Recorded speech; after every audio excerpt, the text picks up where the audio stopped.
del Frente Unitario de Trabajadores, a quien le damos la bienvenida. Buenas noches. Buenas noches, qué gusto poderles saludar a nombre de nuestra central sindical UGT en calidad de presidente de turno del PUD. Disculpen que les desde este espacio la entrevista, pero aún no terminamos la jornada. Conocemos que organizaciones sociales marcharon este miércoles 1 de mayo por el Día del Trabajador. ¿Cuál es la situación laboral actualmente en Ecuador?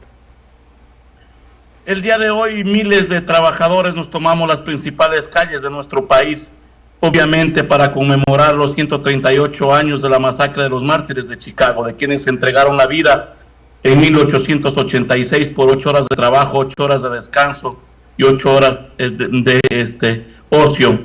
Y lo hicimos el día de hoy, obviamente conmemorando esa fecha, los mártires de Chicago, pero también para exigirle al gobierno seguridad, trabajo digno, el respeto a la soberanía y en contra de la corrupción y la impunidad. Lamentablemente la situación de los trabajadores es muy crítica, hay precarización, hay explotación laboral, que pretendieron legalizarla el 21 de abril en una consulta popular que el pueblo ecuatoriano les dijo no, pero la situación es muy crítica y por eso el día de hoy obviamente nos hemos tomado las calles y plazas de nuestro país para exigir educación, salud, la defensa del seguro social, pero también que el gobierno entienda que hay un mensaje claro del 21 de abril, que sí queremos trabajo estable, no precario, no esclavitud moderna, no una mano de obra barata, y obviamente ese ha sido el mensaje, entre otros, el día de hoy.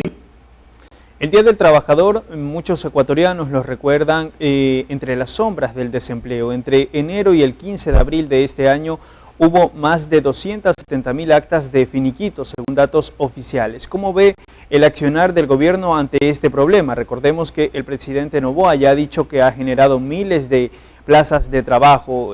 ¿Dónde están? ¿Son visibles? ¿O por qué ocurre aquello también, no? Estos despidos que se han dado en estos 4 meses.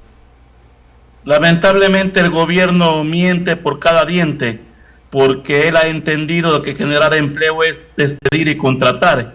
Por un lado nos dijo que la famosa ley económica urgente aprobada en diciembre se ha generado más de 70.000 empleos. Sin embargo, usted muy bien lo ha mencionado, más de 270.000 actas de finiquito en los últimos 2 meses. La misma ministra del gobierno ha dicho de que no les preocupa haber perdido la pregunta sobre el tema del contrato por horas, porque la ley ha permitido económica generar 50.000 empleos jóvenes. Pero el IES le dice, ministra, no siga mintiendo, se han perdido más de 50.000 empleos jóvenes de entre 18 y 24 años. Entonces, obviamente, el gobierno debe entender que no se puede generar empleo si no se reactiva la economía, si no se la fortalece. Y cuando el mensaje del mismo Fondo Monetario Internacional es de que el crecimiento y el desarrollo económico para el 2024 es por debajo del 1%, entonces así no se puede generar empleo. Entonces lo que existe es más desocupación, más informalidad, que eso pretendieron legalizar y el pueblo ecuatoriano les dijo claramente que no. Y en medio de esta crisis económica, ¿cuál es la situación laboral de los ecuatorianos a futuro? Quizás se están respetando actualmente los derechos, sus sueldos y demás. ¿Qué datos manejan como Frente Unitario de Trabajadores? Mire, no se están respetando los derechos. Hay trabajadoras que no cobran 5, 8 meses en el tema de algunos municipios, empresas públicas, consejos provinciales, el tema de la Federación Deportiva del Ecuador, algunas federaciones provinciales no cobran desde el mes de octubre, incluido el 13º sueldo. Y el ministerio debería encargarse de eso, de inspeccionar, de velar porque se cumplan los derechos de los trabajadores. Hay trabajadores o ex trabajadores que prestaron también sus servicios para empresas que no se les paga. Están los ex trabajadores del comercio, de Gamavisión, la famosa empresa Perenco, que obviamente los ecuatorianos estamos pagando 420 millones de dólares luego de haber perdido el famoso juicio a nivel internacional. Los trabajadores vienen reclamando por 15 años sus haberes y no les cumple esta empresa. Están los de TAME, Ferrocarriles, Correos del Ecuador, y entonces es inaceptable de que se siga incumpliendo con los ex trabajadores y también no se cumpla con los derechos actuales de las personas que por lo menos cuentan con un trabajo, y eso debe encargarse la ministra del Trabajo, el ministerio como tal, y no pretender aprobar contratos precarios de una esclavitud moderna. Tanto es así que los trabajadores no nos equivocamos cuando llamamos a votar, no en la pregunta E. La ONU le acaba de decir al Estado ecuatoriano: señores, reparen los daños de las personas trabajadoras de la provincia de Esmeraldas, Santo Domingo Los Táchiras, de la provincia de Los Ríos, referente al tema de Purucagua. Y entonces eso deben entender, y el pueblo claramente les dijo no a la precarización, no a la esclavitud moderna. Y esto debe fiscalizar, inspeccionar el Ministerio del Trabajo, y lamentablemente las condiciones son muy críticas para los ecuatorianos. Señor presidente, ¿y cuál es el escenario, para cerrar este pequeño espacio de entrevista, cuál es el escenario a futuro si el desempleo sigue ganando terreno en Ecuador? ¿Quizás aumentará la migración irregular? Obviamente va a incrementarse la migración cuando no se le garantice educación, salud, empleo a los ecuatorianos.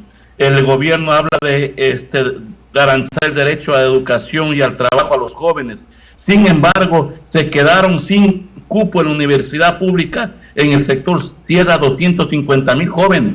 Esos jóvenes no van a poder ni estudiar ni trabajar. Entonces, obviamente la situación es grave si no se cambia de un modelo económico, político, social en nuestro país. Lamentablemente el gobierno sigue pensando en los grandes grupos económicos, sigue pensando en los dueños de los medios de producción, en los dueños del capital, y no en el pueblo ecuatoriano. Entonces, nosotros hoy hemos dicho también: presidente, hay que garantizar la seguridad. Ya no tiene pretextos para garantizar la seguridad, pero hay que atender el tema social, educación, salud, empleo. Eso es lo fundamental que debe comprender, dejando a un lado la política neoliberal, porque el tema del contrato por horas, el tema del seguro social, el tema del incremento del IVA, que estamos pagando las consecuencias del pueblo, no son otras cosas que los acuerdos y las imposiciones del Fondo Monetario Internacional, que las firmó el expresidente Moreno en Davos, las reafirmó el expresidente Lazo,